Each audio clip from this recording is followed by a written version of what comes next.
ये जो दौरा बना था ये आज असदुद्दीन अवैसी साहब बिहार के अंदर उनका 3 दिन का दौरा था, लेकिन मैंने उनको कन्विंस किया था कि साहब आप एक दिन है तो विदर्भा के लिए अभी दीजिएगा और फिर आगे है तो और 3-4 सभाएं विदर्भा के अंदर होने वाली है।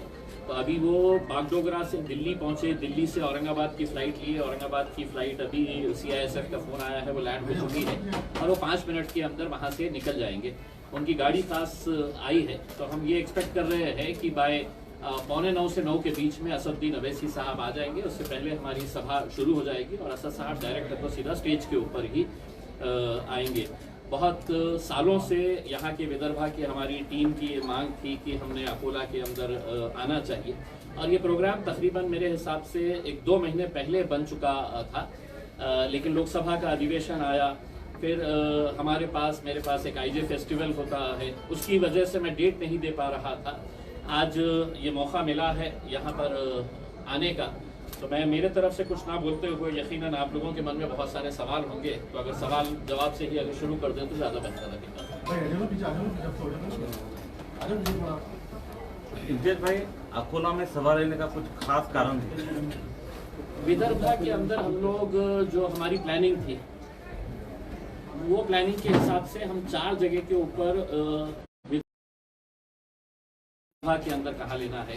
बेसिकली जो दूर के एरिया है वो दूर के एरिया को हम पहले कवर करना चाह रहे थे, जहाँ से हमारे को डायरेक्ट फ्लाइट्स नहीं है, जहाँ डायरेक्ट फ्लाइट्स नहीं है, क्योंकि जैसे ही आचार संहिता लग जाएगी तो फिर भाग दौड़ करना, उतना टाइम ये होना, तो जहाँ पर भी फ्लाइट्स नहीं है, डायरेक्ट फ्लाइट्स नहीं है, तो वहाँ की हम सभाएं पहले कर रहे हैं। ये पूरे महाराष्ट्र के लिए, सिर्फ अकोला के हद तक नहीं है।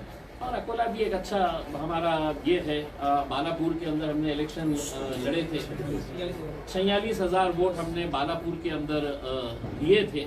पहला ही हमारा ये था, उस वक्त ही हमको ये समझ में आया था कि विदर्भा की कई सारी ऐसी जगहें हैं जहाँ पर मेहनत करने की ज़रूरत है। तो इस हिसाब से सिर्फ अकोला है ऐसा नहीं है, मतलब अगले हफ्ते हम चंद्रपुर का है, अमरावती जाने वाले हैं, नागपुर है जल से। अभी देखिए ये इसका फैसला जो है ये ओवैसी साहब करने वाले हैं कि कितने सीटें हम कहाँ पे लड़ाने वाले हैं इसमें।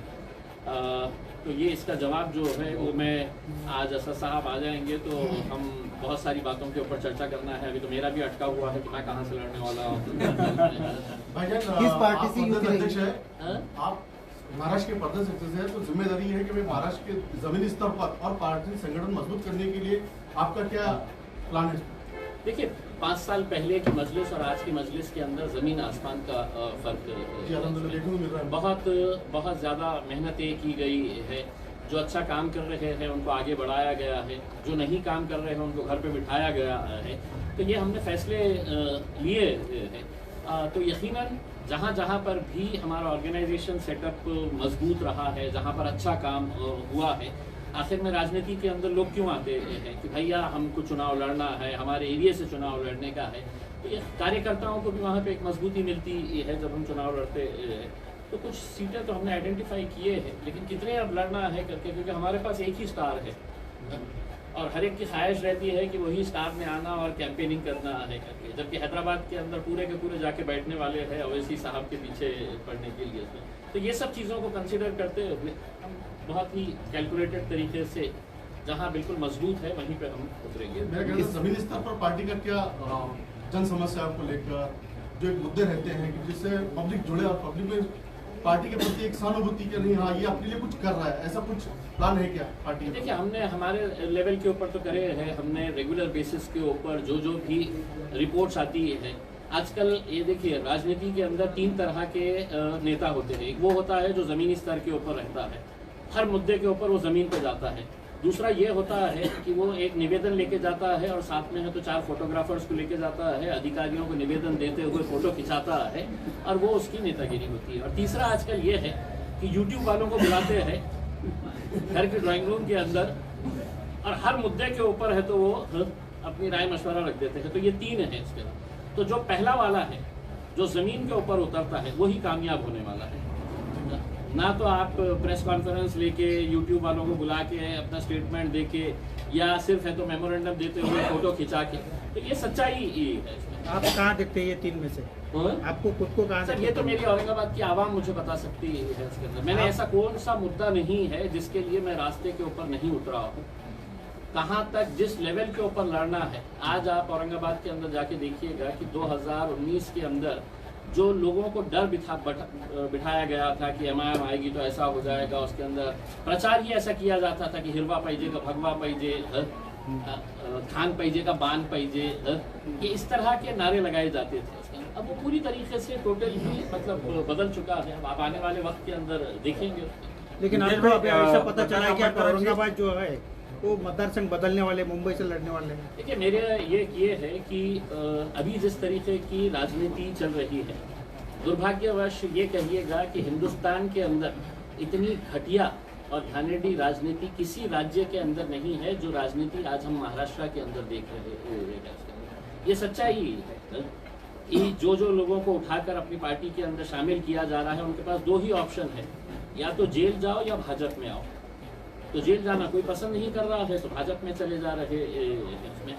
तो ऐसे हालात के अंदर कई सारी कॉन्स्टिट्यूएंसीज ऐसी डेवलप हो रही है कि जहाँ पे हमको लगता है कि अरे यार ये भी चलेगा भाजपा के अंदर तो हमारे लिए और ज़्यादा मैदान खुला हो गया है। तो पिछले एक 15 दिनों के अंदर जो भी राजनीतिक डेवलपमेंट्स हुए हैं और आने वाले 8-10 दिनों के अंदर जो लोग हमारे को बोलते रहते थे कि ये भाजपा की बी टीम है, अभी कुछ दिन पहले मैं तो अर्धापुर नांदेड़ में गया था, बहुत बड़ा जलसा लिया था वहाँ पे।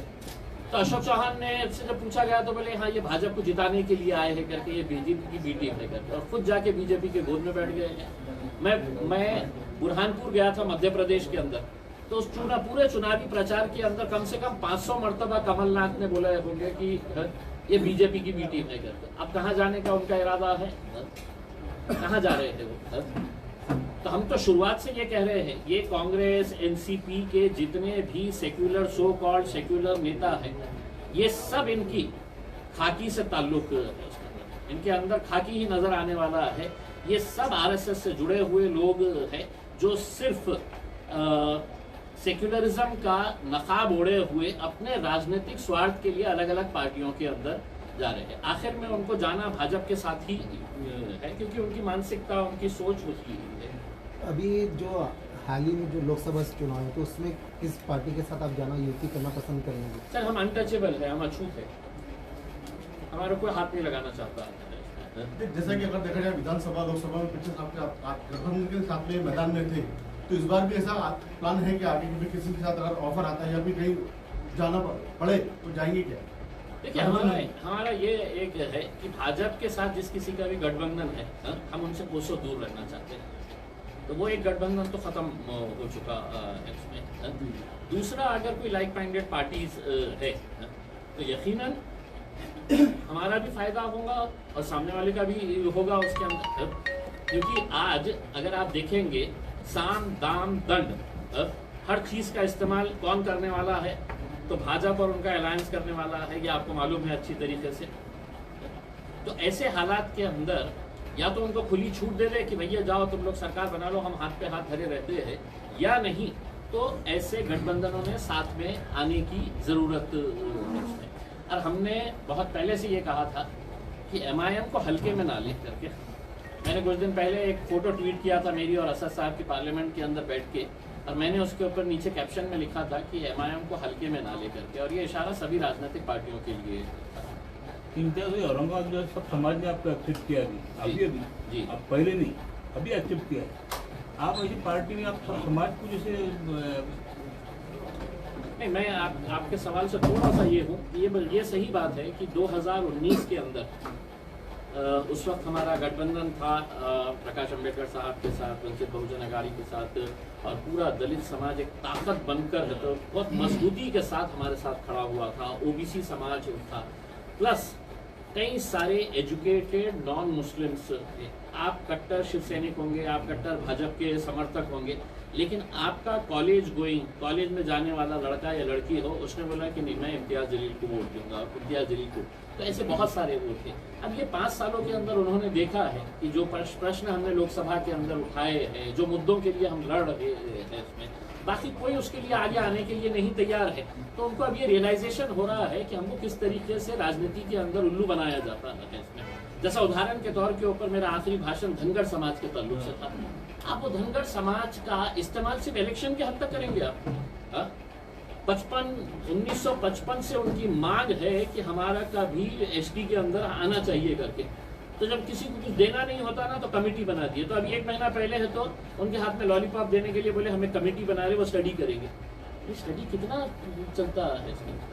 आज देखिए लोग रास्ते के ऊपर उतर आ रहे हैं। मनोज जरांगे जैसा मेरे औरंगाबाद शहर से कुछ किलोमीटर की दूरी के ऊपर है, लेकिन मैंने भी वो गांव का नाम नहीं सुना था। मतलब जब अंतरवाली नाम जब आया तो मुझे भी नहीं पता था कि यार ये गांव का रास्ता कैसा है करके। आज लेकिन एक गांव का एक मामूली सा आदमी पूरे महाराष्ट्र सरकार को हिला दिया है।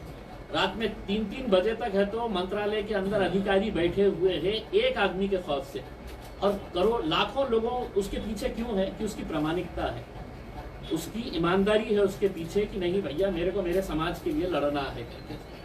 दुर्भाग्यवश धनगरों के अंदर इन्होंने नेता ही तैयार नहीं होने दिए। उसके अंदर इलेक्शन आया कि बस वही मुद्दा हिंदू मुस्लिम है, देखो हम नहीं आए तो मुसलमान आ जाएंगे, हम नहीं आए तो मुसलमान आ जाएंगे। इसके अंदर तो यही डर दिखा के तो अपनी राजनीतिक रोटियां सेकते रहे।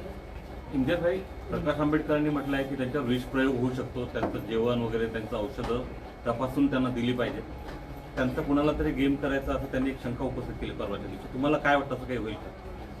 काय आहे की आता बाळासाहेबांनी अशी शंका व्यक्त केली असेल तर नक्की त्यांच्याकडे काही इनपुट्स आले असेल आणि हे खूप चिंतेची बाब असेल असं हे खरं असेल तर इसके बारे में नक्की पोलिसांनी काळजी घ्यावी। त्यांच्यासोबत जे राहणारी टीम आहे त्यांनी काळजी घेण्याची आवश्यकता आहे, कारण बाळासाहेब फक्त एक नाव नाही आहे, बाबासाहेब आंबेडकरांचं नाव त्यांच्यासोबत जोडलेलं आहे।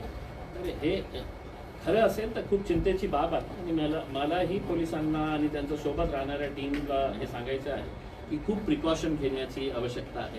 राजनीतीमध्ये आता काहीही शक्य कारण आपल्याला माहीत आहे की ज्या प्रकारे एजन्सीजचा वापर करण्यात येत आहे ते बघितल्यानंतर असं वाटतं की भाई कुछ भी चीज नामुमकिन नहीं है इनके लिए।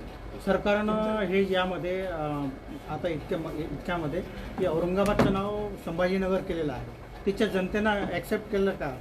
काय हे की बघा एक अशा प्रकारचं एक सेक्शन आहे ज्यांना असं वाटतं की नाही औरंगाबादचं नावाचा विरोध इम्तियाज जलील करत आहे, याचा अर्थ हे आहे की मी छत्रपती संभाजी महाराजाचा विरोध करत आहे। हे खरी गोष्ट नाही आहे। त्यांच्यापेक्षा जास्त आदर छत्रपती शिवाजी महाराज छत्रपती संभाजी महाराजांचा त्यांच्यापेक्षा आम्ही करतो आदर, कारण आम्ही कधीही त्यांच्या नावाचा वापर फक्त राजनैतिक स्वार्थासाठी केलेला नाही आहे।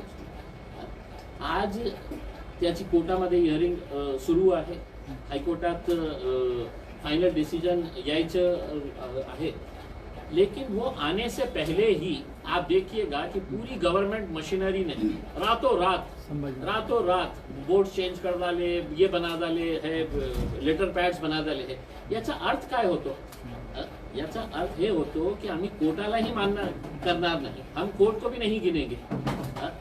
हमने बना दिए है, हमने फैसला कर दिए है, अब हमारा फैसला जो है वो फाइनल फैसला आहे करके। अरे जेव्हा कोर्टात प्रलंबित आहे मॅटर, कोर्टामध्ये हिअरिंग सुरू आहे, तर तुम्ही कशा असा निर्णय घेऊ शकता?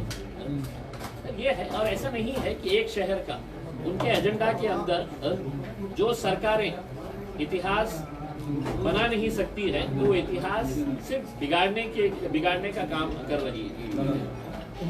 मेरा आखिरी सवाल है, तुम्ही जिस तरह से तुम्ही भाजपची भेटी नाही तुम्ही क्लिअर केलेलं आहे, तर अकोल्यामध्ये वंचित बहुजन आघाडीचे प्रकाश आंबेडकर हे खासदारकीसाठी नाव आहे, डिक्लेअर केलं त्यांनी, ते उभे राहणार आहे, डिक्लेअर केलेलं आहे। तर आपली भूमिका काय असेल, पक्षाचे धर्मनिरपेक्ष पक्ष म्हणून भूमिका काय असेल? तुम्ही त्याच्या विरुद्ध उमेदवार देणार आहे का त्यांना सपोर्ट करणार आहे? नाही, आम्ही याच्या बाबतीत उत्तर जे आहे ते मला वाटतं की असद ओवेसी साहेब हे देतील, कारण पार्टीमध्ये कुठे आपल्याला निवडणूक लढायची आहे नाही लढायची आहे हे मी त्यांना सुझाव देऊ शकतो, पण निर्णय घेण्याचा अधिकार माझ्या पार्टीच्या अध्यक्षांचा आहे. आम्हीही वाट बघत आहे की बाळासाहेब आता अलायन्समध्ये जात असेल तर त्यांनी इनिशियली 12 सीट्स मागितलं होतं की 12 द्या. आता ते किती सीट्स त्यांना देण्यात आलेली आहे आणि किती सीट्सवर ते लढणार आहे, कोणत्या अलायन्समध्ये असणार आहे हेही आतापर्यंत स्पष्ट झालेलं नाही आहे. म्हणून मी तर हे सांगणार आहे की बाळासाहेबांच्या मागे एक मोठा समाज आहे आणि काँग्रेस असू द्या, राष्ट्रवादी असू द्या किंवा शिवसेना असू द्या, यांनी ही म्हणजे काहीतरी ठोस निर्णय लवकरात लवकर घेण्याची आवश्यकता आहे. मला असं वाटतं हे जे टाइम बाय करत आहे ना, तो वैसे हो रहा है कि बिल्कुल हल्के में लेने का कुछ ना कुछ तो उन्होंने करना चाहिए. जहाँ तक लड़ने का नहीं लड़ने का सवाल है ये तो वैसे भजन मेरा एक सवाल था. आप मैडम बोलिए. सर, MIM कडे कोणते प्रमुख मुद्दे आगामी प्रमुख मुद्दे काय? मॅडम हे एक सामान्य लोकांसाठी फायदेशीर आहे. मॅडम, मला पार्टीला का बरं देतील वोट? मॅडम, ऑल इंडिया रेडिओचं काल एक पत्रकार आलं होतं आणि त्यांनी मला हे सांगितलं की साहेब तुमच्या 5 वर्षाची जी कारकिर्दगी आहे तुम्ही काय काय केलेले आहे ते 2 मिनिटांमध्ये आम्हाला पाहिजे करते. मी म्हटलं मी तुला 20 सेकंडमध्ये तुला सांगून देतो की काय आम्ही केलेले आहे. आणि 20 सेकंडमध्ये मी त्याला हे स्पष्टपणे सांगितलं की आज देश के अंदर जाति धर्म मजहब के बीच में जो दरारें पैदा की जा रही है, जो दीवारें पैदा की जा रही है, धर्म के नाम के ऊपर सबसे सुप्रीम जो हो गया है वो धर्म हो गया है, किसी का भी जात हो गई है, तो उसके नाम के ऊपर जो समाज के अंदर तेढ़ निर्माण करने का जो काम किया जा रहा है वो मैं समझता हूँ कि हमारे लिए ही नहीं इस देश को बचाने के लिए सबसे बड़ी प्राथमिकता. 2 रोड कम बन जाए चलेगा, 4 ड्रेनेज की लाइन कम बन जाए चलेगा, 2 फ्लाईओवर कम बन जाए चलेगा, लेकिन ये हमको तो सबको साथ में मिलके रहना है ना. आज देखिए छोटे छोटे बच्चों के जहनों के अंदर कैसी कैसी बातें लाई जा रही है. आपने कभी लोकसभा के अंदर 75 साल का इतिहास निकाल के देखिए, 75 साल का लोकसभा का इतिहास निकाल के देखिए कि एक दिन पूरा जो है बोले हम जो है राम मंदिर के ऊपर हम चर्चा करेंगे करके. लोकसभा याच्यासाठी आहे. म्हणजे ज्या देशामध्ये आज ही शेतकरी आत्महत्या करत आहे, बेरोजगारी आहे, महागाई आहे, या मुद्द्यावर चर्चा न करता आपण फक्त आमच्याकडे सत्ता आहे म्हणून आम्ही काहीही एजेंडा आणणार आणि त्याच्यावर चर्चा. रिलिजियस जे एक पार्लमेंट डेमोक्रेसीमध्ये जे रिलिजनला आणण्याचे जे प्रयत्न सुरू आहेत. आता आम्ही जेव्हा लोकसभेमध्ये जायला बसतो, एंटर होतो, स्पीकर आम्हाला बोलण्याची संधी जेव्हा देतो तर समोरून जे 300-325 जे बसलेले असते ना, ते फक्त है तो नारा लावतो, मतलब सिर्फ है तो हमारी आवाज दबाने की कोशिश कर रहे हैं. लोकसभा ऐसे नहीं चलेंगी. मोदी साहब बोल रहे हैं कि मैं 400 सीटें लेके आने वाला हूं. लोकतंत्र के अंदर अगर स्ट्रांग ऑपोजिशन नहीं रहेगा तो कल हो सकता है कि अमित शाह और मोदी जी घर पे बैठेंगे, ड्राइंग रूम के अंदर बैठ के बोलेंगे कि हमने आज के दिन ये 4 कानून पास कर दिए हैं करके और ये लो. मतलब एक इतना घमंड कि हम अपोजिशन को सिर्फ विजिटर्स गॅलरी के उतना रखेंगे करते. तर हे जे देशामध्ये चाललेलं आहे ना, हे खूप दुर्दैव आहे. आणि सगळ्यांच्या MIMचा तर एक प्रामुख्याने एक एजेंडा हेच आहे की आपण सर्व समाजासोबत कशा जे मागच्या अनेक वर्षापासून आपण राहत आलेलो आहे. कारण सगळ्यात जास्त या देशामध्ये कुणाला टार्गेट करण्यात येत आहे तो एक मुस्लिम समाज आणि दुसरा दलित, तिसरा ख्रिश्चन समाज. म्हणजे मायनॉरिटीज असू द्या, सगळ्या मायनॉरिटीजला ज्या प्रकारे टार्गेट करण्यात येत आहे हे सर्वांना माहीत आहे. तुम्ही आकडे बघितलं तर तुम्हाला आश्चर्य वाटेल की कशा प्रकारे मायनॉरिटीजचं बजेट दरवर्षांनी स्लॅश करण्यात येत आहे. मी परवा एक याच्यामध्ये सांगितलं की तुम्हाला मदरसेचं बजेट कम करायचं होतं की तुम्हाला मदरसेची तुम्हाला हे चीड आहे, पण कमीत कमी जे स्कूलमध्ये जाणारे मुले आहेत त्यांची स्कॉलरशिप तर तुम्ही सुरू ठेवा, तेही बंद करतो तुम्ही. ये बहुत सारे ऐसे मुद्दे हैं. हम तो यही चाहते हैं कि समाज में बच्चों ने पढ़ना चाहिए. एजुकेशन हमारे लिए बहुत बहुत मायने रखता है. हमारी प्राथमिकता उसके ऊपर है. जैसा कि देखने में और सुनने में आता है कि भाई ओवैसी ब्रदर्स जो है 2 चीज़ों पे बहुत ज़्यादा उनका फोकस रहता है. एक एजुकेशन, दूसरा है हेल्थ. तो जिस तरह से तेलंगाना में उनके कारकर्दगी हो रही है, तो क्या वो तेलंगाना के अलावा महाराष्ट्र की जनता, महाराष्ट्र की उस आवाम, उस पिछड़ेपन को भी लिए भी काम करेंगे इस 2 लाइन पर, एक हेल्थ और एक एजुकेशन पर? देखिए, हेल्थ के लिए जहाँ तक भाई ओवैसी साहब के जो हॉस्पिटल्स अगर देखेंगे, जी। और मैं आज भी है तो ये बात को चैलेंज कर रहा हूँ, आपके पास यहाँ पर कोई भी बड़ा सेना का, भाजपा का, कांग्रेस का, एनसीपी का नेता आया तो उनको है तो मैं ओपन चैलेंज कर रहा हूँ कि जो काम अवैसी बंधु एजुकेशन और हेल्थ के अंदर कर रहे हैं हैदराबाद के अंदर, आपको ताज्जुब होगा कि अकबर अवैसी का नाम आते ही बोलेंगे कि नहीं वो भड़काऊ भाषण के बारे में, लेकिन आज अकबर अवैसी 17,000 बच्चों को मुफ्त एजुकेशन देते हैं, 17,000। कोई एक ऐसा राजनीतिक पक्ष बता देना कि जो मुफ्त का एजुकेशन दे रहा है, एजुकेशन के साथ साथ मुफ्त के कपड़े हैं तो बच्चों को यूनिफॉर्म के साथ साथ मॉर्निंग ब्रेकफास्ट, उनके बुक्स, उनका बैग, ये पूरा मुफ्त 17,000 बच्चों को आज कौन सा राजनीतिक पक्ष दे रहा है? जो 2 बड़े बड़े हॉस्पिटल चलाए जा रहे हैं। अब हम ओवैसी साहब इतने सालों से हैं, हम हमारे लेवल के ऊपर छोटे छोटे जो भी काम कर सकते हैं। अब हमारे नाजिम भाई है, ये अमरावती के अंदर एक हॉस्पिटल चलाते हैं अवैसी हॉस्पिटल नाम से, मैटरनिटी हॉस्पिटल चलाते हैं, तो हम कंपैरिजन उससे नहीं कर सकते हैं। लेकिन जहां जहां पर भी हम कर सकते हैं, हमने एजुकेशन के लिए, स्कूल्स के लिए हमारी पूरे फोकस जो है, कम से कम मैं आपको एक से मेरे जिले की अगर मैं बात बताऊं, मैं जब ग्रामीण एरिया के अंदर जाता हूं और देखता हूं कि स्कूल की हालत जो जिला परिषद के स्कूल से है, आप भी अपने ग्रामीण एरिया के अंदर जाइए और फिर मोदी जी का वो भाषण सुनिएगा। अब बड़े बड़े स्कीम के नाम दे देते हैं और इतने 1000 करोड़ हमने दिए हैं। सिर्फ मेरे जिले के अंदर मैंने मेरे कलेक्टर को बोल के तो सर्वे करवाने लगाया कि कितने ऐसे स्कूल के क्लासरूम्स हैं जिसके ऊपर पक्की छत नहीं है, टीन के शेड के नीचे है तो बच्चे पढ़ रहे हैं। तो सिर्फ एक जिले के अंदर रिटर्न के अंदर कलेक्टर के पास से आया है कि हमने सर्वे करने के बाद 3,330 क्लासरूम्स हैं, 3,330 क्लासरूम जिसके ऊपर पक्की छत नहीं है। अपन ये हॉल के अंदर एसी है, पंखे है उसमें, उसके बावजूद भी पसीना निकल रहा है ना। आप तसव्वुर करिएगा कि वो बच्चे हैं तो मार्च में, फरवरी में कैसा बैठते होंगे। अभी एक स्कूल के अंदर गया बैठने के लिए, नीचे बैठे हुए बच्चे, मैं बोला इनको बेंचेस क्यों नहीं है? तो बोले हमने अधिकारी को कई मरतबा बोले, उसको बोला कि नहीं दे सकते, हमारे पास फंड नहीं है। मग एका साईडला इतकं मोठे मोठे घोषणा करायचे, आपली पीठ थपथपायची, पेपर मध्ये फुल पेज ऐड बनाने का है, आप इसके अंदर बड़े बड़े होर्डिंग्स अपने लगा देने का है, मोदी है तो मुमकिन है करके। आपको ये प्रधानमंत्री आवास योजना इतने करोड़ बना दिए, मैं बोला झूठ बोल रहे हैं, पार्लियामेंट के अंदर बैठ के बोला झूठ बोल रहे हैं आप। मोदी जी आपने सपना दिखाया है, मेरे शहर के अंदर 60,000 लोगों ने फॉर्म भरा था 2017 के अंदर। एक घर देना तो बहुत दूर की बात है, एक घर के काम की शुरुआत तक नहीं हुई है, कंस्ट्रक्शन तक नहीं हुआ है। तो आप अब बड़े बड़े उसके अंदर कि हमने इतने करोड़ घर बना लिए हैं, इतने घरों, और घर नहीं बनाए हैं। बोल रहे घर रहेगा, घर में नल में जल,